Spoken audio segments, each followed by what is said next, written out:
Hello friends, this is மகா. நீங்கள் ஒரு பிகினர்ஸாக இருக்கீங்க அப்படின்னா கண்டிப்பாக இந்த வீடியோ உங்களுக்கு ரொம்ப ரொம்ப யூஸ்ஃபுல்லாக இருக்குங்க. நம்ம இங்கிலீஷில் இருக்கிற அந்த பேசிக்கான கான்செப்டை நல்லா புரிஞ்சுக்கிட்டோம் அப்படின்னா நமக்குள்ளேயே பார்த்திங்கன்னா ஒரு கான்ஃபிடென்ட் நல்லாவே வரும். இன்றைக்கி நான் உங்களுக்கு சொல்லிக் கொடுக்க போகிற கான்செப்ட் ரொம்ப பேசிக்கான லெவல் தான். வீடியோவை ஸ்கிப் பண்ணாமல் கவனமாக கவனிங்க. அதுக்கு முன்னாடி நம்ம சேனலை இப்போ தான் நீங்கள் ஃபர்ஸ்ட் டைம் பார்க்குறீங்கன்னா சப்ஸ்கிரைப் பண்ணிக்கோங்க. வீடியோ பிடிச்சிருக்குன்னா லைக் பண்ணிக்கோங்க. இப்போ நம்ம டீட்டெயிலாக பார்க்கலாங்க. ஃபர்ஸ்ட் நம்ம நவுன் அப்படின்னா என்னென்னு பார்க்கலாங்க. நவுன் அப்படின்னா தமிழில் பெயர் சொல் அப்படின்னு சொல்லுவோம். இந்த உலகத்தில் எதுக்கெல்லாம் பெயர்கள் இருக்குதோ அது எல்லாமே பார்த்திங்கன்னா நவுன் தான். இப்போ உங்களுக்கு நவுன் அப்படிங்கிறத ரொம்ப சிம்பிளாக ஈஸியாக புரிகிற மாதிரி சொல்லிக் கொடுக்கேன். இங்கே இருக்கிற 4 பாயிண்ட்டை பாருங்கள். First one person. இப்போ என்னுடைய பேர் பார்த்திங்கன்னா மகா. நான் ஒரு பர்சன், எனக்கு ஒரு பேர் இருக்குது பார்த்தீங்களா. அப்படின்னா மகா அப்படிங்கிற பெயர் பார்த்திங்கன்னா ஒரு நவுன். ரெண்டாவது பாருங்கள் பிளேசஸ். இப்போ எங்கள் ஊர் பார்த்திங்கன்னா சாத்தூர். இப்போ எங்கள் ஊருக்கு ஒரு பெயர் இருக்குது பார்த்திங்களா, சாத்தூர். அப்போனா இந்த பெயரும் நவுன் தான். மூணாவது பாருங்கள் திங்ஸ். டேபிள். இந்த பொருளுக்கு ஒரு பெயர் இருக்குது பார்த்திங்களா, டேபிள். அப்போனா இந்த டேபிள் அப்படிங்கிறது ஒரு நவுன். ஃபோர்த்து பாருங்கள், இந்த அனிமலுக்கு ஒரு பெயர் இருக்குது, டாக். புரிஞ்சாங்க? நான் ரொம்ப சிம்பிளாக சொல்லணும் அப்படின்னா உங்களை சுற்றி நீங்கள் பார்க்கும்போது எதுக்கெல்லாம் பெயர்கள் இருக்குதோ அது எல்லாத்தையும் நம்ம நவுன் அப்படின்னு சொல்லுவோம். The name of person, places, things, animals, these are called noun. Okay friends, இப்போ உங்களுக்கு நவுன் அப்படிங்கிற இந்த கான்செப்ட் தெளிவாக புரிஞ்சிருச்சா? இவ்வளோதாங்க. இப்போ தான் நான் உங்களுக்கு சொல்லிக் கொடுக்க போகிறது ரொம்ப முக்கியமானதுங்க. நான் இங்கே 7 டைப்ஸ் ஆஃப் நவுனை நான் உங்களுக்கு கொண்டு வந்திருக்கேன். இன்னமும் 2-3 டைப் இருக்குது, பட் இப்போதைக்கு அது நமக்கு தேவையில்லை. இந்த 7 டைப்ஸ் ஆஃப் நவுனை மட்டும் நம்ம நல்லா கற்றுக்கலாங்க. இப்போ ஃபர்ஸ்ட் ஒன் பாருங்கள், ப்ராப்பர் நவுன். இந்த ப்ராப்பர் நவுன் அப்படின்னா என்ன அப்படின்னா ஒரு குறிப்பிட்ட பர்சனையோ அல்லது ஒரு குறிப்பிட்ட பிளேஸையோ அல்லது ஒரு குறிப்பிட்ட திங்கையோ அல்லது ஒரு குறிப்பிட்ட அனிமலையோ நம்ம கரெக்டாக அதோட நேமை மென்ஷன் பண்ணி நம்ம பேசுகிறோம் அப்படின்னா அதுதான் ப்ராப்பர் நவுன். ப்ராப்பராக ஒருத்தங்களுக்கு ஒரு நேமை மென்ஷன் பண்ணி நம்ம பேசுவோம் பார்த்தீங்களா, அவங்கள கூப்பிடுவோம் பார்த்தீங்களா, that is called is proper noun. For example, இப்போ இந்த இடத்துல ஒரு 10 பேர் நிற்கிறோம். நீங்கள் பர்டிகுலராக என்ன கூப்பிடணும் அப்படின்னா என்னுடைய பேரை சொல்லி நீங்கள் கூப்பிட்டா மட்டும்தான் என்னால் திரும்பி பார்க்க முடியும். இதை தான் நம்ம ப்ராப்பர் நவுன் அப்படின்னு சொல்லுவோம். ஒரு பர்சனுக்கோ ஒரு பிளேஸுக்கோ ஒரு திங்க்கோ ஒரு அனிமலுக்கோ ப்ராப்பராக அதோட நேமை மென்ஷன் பண்ணி நம்ம கூப்பிடுவோம் பார்த்தீங்களா, அந்த பெயர்கள் தான் ப்ராப்பர் நவுன். உங்களுக்கு நான் இன்னும் ரொம்ப ஈஸியாக புரிகிற மாதிரி சொல்லிக் கொடுக்கேன். என் பேர் மகா.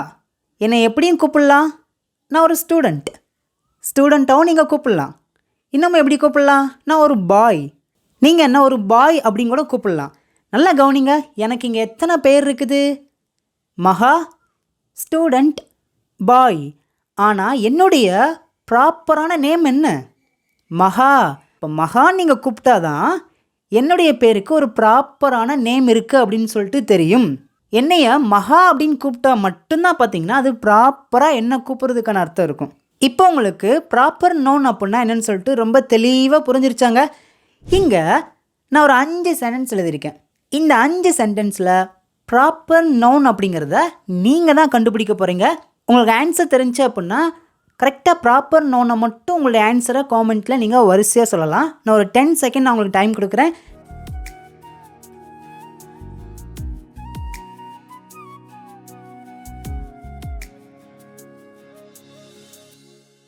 ஓகே ஃப்ரெண்ட்ஸ், எல்லாருமே கரெக்டாக ஆன்சரை கண்டுபிடிச்சிட்டிங்கன்னு நினைக்கிறேன். ஃபர்ஸ்ட் ஒன் பாருங்கள், மை நேம் இஸ் மகா. இந்த சென்டென்ஸில் எது ப்ராப்பர் நவுன் எல்லாருக்குமே தெரிஞ்சிச்சு, மகா தான் ப்ராப்பர் நவுன். செகண்ட் பாருங்களேன், my sister lives in India. இதில் எது ப்ராப்பர் நவுன், குட், கரெக்டாக சொல்லிட்டீங்க, இந்தியா. ஏன் அப்படின்னா இந்தியாவை நம்ம ஒரு கண்ட்ரி அப்படின்னு சொல்லலாம். ஆனால் கரெக்டாக நம்ம நாட்டோட ப்ராப்பரான ஒரு நேமை மென்ஷன் பண்ணி இங்கே பேசியிருக்கோம் பார்த்தீங்களா, India. that is called is proper noun. Third பாருங்கள், Paris is the capital of France. இதில் ப்ராப்பர் நவுன் எது சொல்லுங்கள் பார்க்கும், குட். 2 ப்ராப்பர் நவுன் இருக்குது. Paris, France. ஃபோர்த் பாருங்க, ராஜா இஸ் குட் பாய். இதில் ப்ராப்பர் நவுன் என்னது? குட். ராஜா தான் ப்ராப்பர் நவுன். ஏன்னா ராஜாவை பர்டிகுலராக அவனுடைய பேரை மென்ஷன் பண்ணி பேசியிருக்கோம். இங்கே பாருங்கள், பாய் அப்படிங்கிறது ப்ராப்பர் நவுன் கிடையாது. புரிஞ்சா? ஓகே, நெக்ஸ்ட்டு பார்க்கலாமா? Come Arun, let us go for your walk. இதில் ப்ராப்பர் நவுன் என்னது? குட். அருண் தான் ப்ராப்பர் நவுன். ஓகே ஃப்ரெண்ட்ஸ், இப்போ உங்களுக்கு இந்த ப்ராப்பர் நவுன் என்னன்னு தெளிவாக புரிஞ்சிருச்சா? ஈஸியாக இருக்குதா? இப்போ செகண்ட் பாருங்களேன், காமன் நவுன். காமன் நவுன் அப்படின்னா ஒரு பர்சனையோ, பிளேஸையோ, திங்கையோ, ஆனிமலையோ நம்ம அதோட பேரை கரெக்டாக குறிப்பிட்டு சொல்லாமல் பொதுவாக நம்ம காமனாக நம்ம அதுக்கு ஒரு வேர்டை யூஸ் பண்ணி பேசுகிறோம் அப்படின்னா that is called is common noun. For example, Chennai, Madurai, Kovai இதெல்லாம் பார்த்திங்கன்னா சிட்டி கரெக்டு தானே? பர்டிகுலராக சென்னை அப்படின்னு நம்ம அதோட பேரை மென்ஷன் பண்ணி பேசணும் அப்படின்னா அது ப்ராப்பர் நவுன்.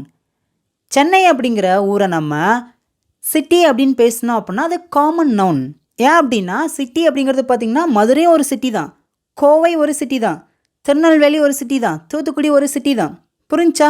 நாம் இங்கே பர்டிகுலராக சென்னை அப்படிங்கிற ஊரை நாம் அதோட நேமை மென்ஷன் பண்ணி பேசாமல் சென்னை ஒரு சிட்டி அப்படின்னு பேசணும் அப்படின்னா அந்த சிட்டி அப்படிங்கிற வேர்ட் பார்த்திங்கன்னா காமன் நவுன். அது காமனாக நம்ம எல்லாத்துக்குமே பயன்படுத்திக்கலாம். இப்போ செகண்ட் பாருங்களேன், ராஜா, குமார், அருண் இவங்களாம் பார்த்திங்கன்னா பாய். இப்போ இங்கே ராஜா அப்படிங்கிற பர்சனை நாம் பர்டிகுலராக நம்ம அவனுடைய பேரை சொல்லி கூப்பிட்டோம் அப்படின்னா அது ப்ராப்பர் நவுன். இப்போ ராஜா அப்படிங்கிற நேமை மென்ஷன் பண்ணாமல் ராஜா ஒரு பாய் அப்படின்னு மென்ஷன் பண்ணி பேசணும் அப்படின்னா அந்த பாய் அப்படிங்கிற வேர்ட் பார்த்திங்கன்னா காமன் நவுன். இந்த பாய் அப்படிங்கிறது பார்த்திங்கன்னா எல்லா ஜென்ஸுக்கும் பார்த்திங்கன்னா பொருந்தும். இது ஒரு காமன் நவுன். இப்போ நெக்ஸ்ட்னு பாருங்களேன், அபி, ராணி, அருணா இவங்களாம் பார்த்திங்கன்னா கேர்ள்.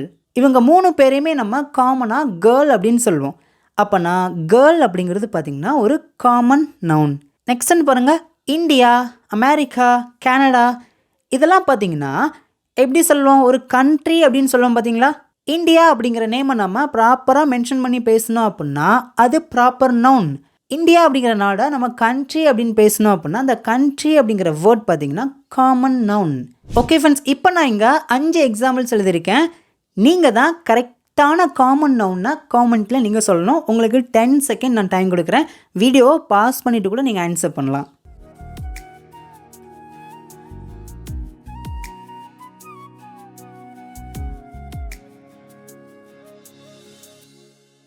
எல்லாருமே இப்போ கரெக்டாக ஆன்சர் பண்ணிட்டீங்கன்னு நினைக்கிறேன். ஃபர்ஸ்ட் ஒன் பாருங்கள், ஃப்ளவர்ஸ் ஆர் பியூட்டிஃபுல். இப்போ இதில் காமன் நவுன் எது சொல்லுங்க பார்க்கும்? சூப்பருங்க, கரெக்டாக சொல்லிட்டீங்க, ஃப்ளவர்ஸ். ஏன்னா பர்டிகுலராக இந்த ஃப்ளவர் தான் நம்ம சொல்லலை, பொத்தாம் பொதுவாக ஃப்ளவர்ஸ் அப்படின்னு சொல்லியிருக்கோம். அப்போனா ஃப்ளவர்ஸ் அப்படிங்கிறது தான் காமன் நவுன். செகண்ட் பாருங்கள், ராஜா இஸ் எ குட் பாய். இதில் பாய் அப்படிங்கிறது தான் காமன் நவுன். ஏன்னா இந்த ராஜா அப்படிங்கிற நேமுக்கும் பாய் பொருந்தும், அருண் அப்படிங்கிற நேமுக்கும் பாய் அப்படிங்கிறது பொருந்தும், குமார் அப்படிங்கிற நேமுக்கும் பாய் அப்படிங்கிற வேர்ட் பொருந்தும். இந்த பாய் அப்படிங்கிற வேர்ட் பார்த்திங்கன்னா காமனாக எல்லா ஜென்ஸுக்குமே பொருந்துங்க. புரிஞ்சா?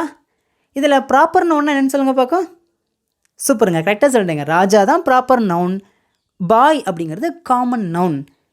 தேர்ட் பாருங்கள், டாக் இஸ் ஃபெய்த்ஃபுல் அனிமல். இதில் காமன் நவுன் அப்படிங்கிறது டாக். நீங்கள் கேட்கலாம், டாக் எப்படி காமன் நவுனில் வரும்? அது ப்ராப்பர் நவுன் தானே அப்படிங்கிற கேள்வி வருதா? நல்லா கவனிங்க. இந்த டாக் இதோட நேமை மென்ஷன் பண்ணி நம்ம பேசுகிறோம் அப்படின்னா அது ப்ராப்பர் நவுன். பொதுவாக டாக் அப்படின்னு சொல்லியிருக்கோம். டாகில் எவ்வளவோ வெரைட்டி இருக்குது. நம்ம பர்டிகுலராக ஜிம்மி அப்படின்னு அந்த டாக் நேமை மென்ஷன் பண்ணி பேசலை, பொதுவாக டாக் அப்படின்னு தான் நம்ம இங்கே பேசியிருக்கோம். அப்போனா டாக் அப்படிங்கிறது ஒரு common noun. Next then, these chocolates and cakes are so delicious. இந்த சாக்லேட்ஸும் கேக்ஸும் ரொம்ப சுவையாக இருக்குன்னு சொல்லியிருக்கோம். இதில் காமன் நவுன் என்னெல்லாம் இருக்குன்னு சொல்லுங்கள் பார்க்கும்? சூப்பருங்க, கரெக்டாக ஆன்சர் கண்டுபிடிச்சிட்டிங்க, சாக்லேட், கேக்ஸ். நாம் இங்கே பர்டிகுலராக இந்த சாக்லேட் தான் சொல்லலை, டேரி மில்க், 5 ஸ்டார், கிட்கட் அதோட நேமை கரெக்டாக ப்ராப்பராக மென்ஷன் பண்ணி பேசாமல் பொதுவாக சாக்லேட்ஸ் அப்படின்னு பேசியிருக்கோம். இங்கே கேக்ஸ் அப்படின்னா இந்த கேக் அப்படின்னு நம்ம சொல்லல, பொதுவாக கேக்ஸ் அப்படின்னு சொல்லியிருக்கோம். புரிஞ்சாங்க? இப்போ உங்களுக்கு ப்ராப்பர் நவுன், காமன் நவுன் ரெண்டுக்குமே உள்ள அந்த டிஃப்ரென்ஸ் நல்லா தெளிவாக புரிஞ்சிருச்சா? உங்களுக்கு நல்லா புரிஞ்சிருக்கு அப்படின்னா உங்களுடைய கருத்துக்களை காமெண்ட்டில் நீங்கள் சொல்லுங்கள். இங்கிலீஷ் அப்படிங்கிறது இவ்வளோதாங்க. நம்ம ரொம்ப பெரிய மலை மாதிரி நினைக்கவே கூடாது. ஜஸ்ட் அதில் இருக்கிற பேசிக்கான கான்செப்டை நம்ம கற்றுக்கிட்டு அதை வச்சே நம்ம டெய்லி லைஃப்பில் இங்கிலீஷில் பேச ஆரம்பிச்சிடணும். இதெல்லாம் பார்த்திங்கன்னா ரொம்ப ரொம்ப பேசிக்கான கிளாஸுங்க. அதனால தான் நான் உங்களுக்கு ரொம்ப பொறுமையாக சொல்லிக் கொடுக்குறேன். உங்களுக்கு இந்த கான்செப்ட் நல்லா புரிஞ்சிருக்கு, பிடிச்சிருக்கு அப்படின்னா இந்த வீடியோ நிறைய பேருக்கு நீங்கள் ஷேர் பண்ணுங்கள். இப்போ 3வது பாருங்களேன், கலெக்டிவ் நவுன். கலெக்டிவ் நவுன் அப்படின்னா தமிழில் கூட்டு பெயர்ச்சொல் அப்படின்னு சொல்லுவோம். ஒரு குரூப்பை நாம் மென்ஷன் பண்ணி நம்ம சொல்கிறோம் அப்படின்னா அதுதான் கலெக்டிவ் நவுன். இப்போ ஒன்றும் இல்லைங்க, ஒரு இடத்துல கூட்டமாக இருக்கிறாங்க. அந்த கூட்டத்துக்குள்ளே பாய்ஸ், கேர்ள்ஸ் எல்லாருமே சேர்ந்து இருப்பாங்க. பார்த்தீங்களா? ஒரு குரூப் ஆஃப் பீப்புளை நம்ம மென்ஷன் பண்ணி பேசுகிறோம் பார்த்தீங்களா? இதை நம்ம க்ரௌட் அப்படின்னு சொல்லுவோம். க்ரௌட் அப்படின்னா கூட்டம். அப்போனா ஒரு இடத்துல பாய், கேர்ள் எல்லாருமே சேர்ந்து மிக்சடாக ஒரு குரூப்பாக இருக்கும்போது அதை தான் நம்ம கலெக்டிவ் நவுன் அப்படின்னு சொல்கிறோம். ஒரு குரூப் ஆஃப் பீப்புளையோ, பிளேஸையோ, அனிமலையோ நம்ம சொல்கிறோம் அப்படின்னா அதுதான் கலெக்டிவ் நவுன். இப்போ ஒரு இடத்துல நிறைய பேர் கூட்டமாக இருக்கிறாங்க. இப்போ நான் சொல்கிறேன், a crowd of people is waiting for the bus. இப்போ உங்களுக்கு சிலருக்கு ஒரு கேள்வி வரும். இங்கே பீப்புள் அப்படிங்கிறது ப்ளூரல் தானே, அப்போனா இந்த இடத்துல இஸ் அப்படிங்கிற வேர்ட் பதிலாக ஆர் தானே வரணும். நீங்கள் ஏன் இங்கே இஸ் போட்டிருக்கீங்கன்னு சொல்லிட்டு கேட்கலாம். நல்லா கவனிங்க. நம்ம ஒரு க்ரௌடை நம்ம மென்ஷன் பண்ணி பேசும்போது கலெக்டிவ் நவுனில் நம்ம இஸ் அப்படிங்கிற வேர்டை தான் நம்ம பயன்படுத்தணும். ஆர் அப்படிங்கிற வேர்டை நம்ம பயன்படுத்தக்கூடாது. ஸோ க்ரௌடாக இருக்கிறத நம்ம ப்ளூரலாக கன்சிடர் பண்ணக்கூடாது, அது ஒரு சிங்குலராக தான் கன்சிடர் பண்ணணும். ஸோ அதனால தான் நம்ம இங்கே இஸ் அப்படிங்கிற வேர்டை நம்ம பயன்படுத்துகிறோம். புரிஞ்சா? Crowd of people is waiting for the bus. இப்போ கலெக்டிவ் நவுனில் சில நேம்ஸ் மட்டும் நான் உங்களுக்கு சொல்லிக் கொடுக்குறேன். ஜஸ்ட் இதை நீங்கள் ஞாபகத்தில் வச்சுக்கோங்க. இப்போ திராட்சை கொத்து அதெல்லாம் பார்த்திங்கன்னா ஒரு கூட்டமாக இருக்கும் பார்த்தீங்களா? இப்போ நான் இதை எக்ஸாம்பிளோடு சொல்லும் போது ரொம்ப ஈஸியாக புரியும். என்னுடைய காலை உணவுக்கு நான் திராட்சை கொத்தை சாப்பிட்டேன் அப்படின்னு சொல்லியிருக்கேன். புரிஞ்சா? இப்போ இங்கே இருக்கிற 4 பாருங்கள். சிங்க கூட்டம், கூட்டமாக சிங்கம் இருக்கும் பார்த்தீங்களா? இதை நம்ம ப்ரைட் ஆஃப் லைன்ஸ் அப்படின்னு சொல்லலாம். Pride of lions. இப்போ மயில் கூட்டம் அப்படின்னா மஸ்டர் ஆஃப் பீகாக். இப்போ பறவை கூட்டம் அப்படின்னா ஃப்ளாக் ஆஃப் பேர்ட்ஸ். இப்போது சாவி கொத்து இது எப்படி சொல்லலாம்? இப்போ சாவி பார்த்தீங்கன்னா சிங்கிளாக இருந்துச்சுன்னா அதை கீ அப்படின்னு சொல்லுவோம். அதுவே ஒரு வளையத்துக்குள்ளே மொத்தமாக நிறைய சாவிகள் இருந்துச்சு அப்படின்னா எப்படி சொல்லலாம் அப்படின்னா a bunch of keys. Bunch of keys. Okay friends, இப்போ உங்களுக்கு இந்த கலெக்டிவ் நவுன் அப்படின்னா என்னென்னு தெரிஞ்சிருச்சா? இப்போ 4வது நம்ம பார்க்க போகிறது என்ன அப்படின்னா கவுண்டபிள் நவுன். கவுண்டபிள் நவுன் அப்படின்னா எண்ணக்கூடியது அப்படின்னு அர்த்தம். நல்லா கவனிங்க. கவுண்டபிள் எண்ணக்கூடியது. நம்மளால் பிளேஸையோ, அனிமலையோ, திங்கையோ எண்ண முடியும் அப்படின்னா அது எல்லாமே பார்த்திங்கன்னா இந்த கவுண்டபிள் நவுனுக்குள்ளே வந்துடும். Countable nouns are those that refer to something that can be counted. அது சிங்குலராக இருந்தாலும் பொருந்தும், ப்ளூரலாக இருந்தாலும் பொருந்தும். ஓகேங்களா? இப்போ ஃபார் எக்ஸாம்பிள் சொல்கிறேன், ரொம்ப ஈஸியாக புரியும். நம்ம கிளாஸ் ரூம்குள்ளே பார்த்திங்கன்னா எத்தனை பேர் இருக்காங்க அப்படிங்கிறத நம்மளால் ஈஸியாக கவுண்ட் பண்ண முடியும். பாய்ஸ் 25 பேர் இருக்காங்க, கேர்ள்ஸ் 20 பேர் இருக்காங்க அப்படின்னு சொல்லிட்டு கரெக்டாக நம்மளால் கவுண்ட் பண்ண முடியும். அப்போது உங்களால் எதெல்லாம் கவுண்ட் பண்ண முடியுதோ அது எல்லாமே பார்த்திங்கன்னா கவுண்டபிள் நவுன். இப்போது chair, table, pen, dog, pencil, book, bike, apple இதெல்லாமே பார்த்திங்கன்னா நம்மளால் கவுண்ட் பண்ண முடியும். இதை தான் நம்ம கவுண்டபிள் நவுன் அப்படின்னு சொல்கிறோம். இப்போது 5வதாக பார்க்க போகிறது என்ன அப்படின்னா அன்கவுண்டபிள் நவுன். ரொம்ப ஈஸி தாங்க. கவுண்டபிள் நவுனுக்கு ஆப்போசிட்டானது தான் அன்கவுண்டபிள் நவுன். உங்களால் என்ன இயலாத பொருட்கள் இருக்குது அப்படின்னா அது எல்லாமே பார்த்திங்கன்னா uncountable noun. Air, sand, milk, water, tea, rice, sugar இது எல்லாமே பார்த்திங்கன்னா நம்மளால் எண்ண முடியாது. இதை தான் நம்ம அன்கவுண்டபிள் நவுன் அப்படின்னு சொல்கிறோம். இப்போது நெக்ஸ்ட் ஒன் பாருங்கள், கான்க்ரீட் நவுன். இந்த கான்க்ரீட் நவுன் அப்படின்னா நம்மளால் கண்ணால் பார்க்க முடியுது அப்படின்னா அல்லது கையால் தொட முடியுது அப்படின்னா அது எல்லாத்தையும் நம்ம கான்க்ரீட் நவுன் அப்படின்னு சொல்லுவோம். இன்னும் இதை ரொம்ப சிம்பிளாக சொல்லணும் அப்படின்னா நம்ம ஐம்புலன்களை கொண்டு நம்மளால் ஒரு விஷயத்தை செய்ய முடியுது, பார்க்க முடியுது அப்படின்னா அது எல்லாத்தையும் நம்ம கான்க்ரீட் நவுன் அப்படின்னு சொல்லுவோம். For example chair, bike, car, tree, train, book, pen, table, phone இது எல்லாத்தையுமே பார்த்தீங்கன்னா நம்மளால் பார்க்கவும் முடியும், தொடவும் முடியும். நம்மளுடைய ஐம்புலன்களை கொண்டு நம்மளால் ஒரு விஷயத்தை பார்க்கவோ தொடவோ முடியுது அப்படின்னா அதை தான் நம்ம கான்க்ரீட் நவுன் அப்படின்னு சொல்லுவோம். இங்கே இருக்கிறது எல்லாமே பார்த்தீங்கன்னா கான்க்ரீட் நவுனில் வந்துடும். இப்போ உங்களுக்குள்ள ஒரு கேள்வி வரும். இங்கே இருக்கிற எல்லாமே ப்ராப்பர் நவுன்லேயும் வருது, காமன் நவுன்லேயும் வருது அப்படின்னு சொல்லிட்டு உங்களுக்குள்ள ஒரு கேள்வி வரும். ஆமாங்க, இந்த கான்க்ரீட் நவுனை பொறுத்த வரைக்கும் அப்ஸ்ட்ராக்ட் நவுனை தவிர மிச்சம் இருக்கிற எல்லா நவுன்லேயும் இருக்கிறது எல்லாமே இந்த கான்க்ரீட் நவுனுக்குள்ளே வந்துடும். இப்போ நம்ம ஃபைனலாக பார்க்க போகிறது அப்ஸ்ட்ராக்ட் நவுன். அப்ஸ்ட்ராக்ட் நவுன் அப்படின்னா கான்க்ரீட் நவுனுக்கு ஆப்போசிட்டாக இருக்கிறது தான் அப்ஸ்ட்ராக்ட் நவுன். இப்போ உங்களால் ஒரு பொருளை தொடவோ பார்க்கவோ முடியலை அப்படின்னா அது எல்லாமே பார்த்திங்கன்னா அப்ஸ்ட்ராக்ட் நவுன். இன்னும் ரொம்ப சிம்பிளாக சொல்லணும் அப்படின்னா நம்ம ஐம்புலன்களை கொண்டு நம்மளால் பார்க்கவோ தொடவோ முடியாது. இந்த அப்ஸ்ட்ராக்ட் நவுனுக்குள்ளே நம்மளுடைய பண்புகளும் உணர்வுகள் இது எல்லாமே வந்துடுங்க. ஃபார் எக்ஸாம்பிள் பாருங்கள், ஆங்க்ரி கோபம், லவ் அன்பு, ஜெலசி பொறாமை, குவாலிட்டி பண்பு, பியூட்டிஃபுல் அழகு, லக்கி அதிர்ஷ்டம், கரேஜ் தைரியம், ஹானஸ்ட்லி நேர்மை, ஹோப் நம்பிக்கை. இது எல்லாமே பார்த்திங்கன்னா நம்மளால் பார்க்கவோ தொடவோ முடியாது. ஆனால் இதை நம்ம ஃபீல் பண்ண முடியும். நம்மளால் தொட முடியாத பார்க்க முடியாத ஒன்றை நம்மளால் ஃபீல் பண்ண முடியுது, உணர முடியுது அப்படின்னா அதை தான் நம்ம அப்ஸ்ட்ராக்ட் நவுன் அப்படின்னு சொல்லுவோம். ஓகே ஃப்ரெண்ட்ஸ், இப்போ உங்களுக்கு இந்த டைப்ஸ் ஆஃப் நவுன் அப்படிங்கிறது ரொம்ப டீட்டெயிலாக நல்லா தெளிவாக புரிஞ்சிருச்சா? இப்போ ஃபைனலாக உங்களுக்கான ஹோம்ஒர்க்குங்க.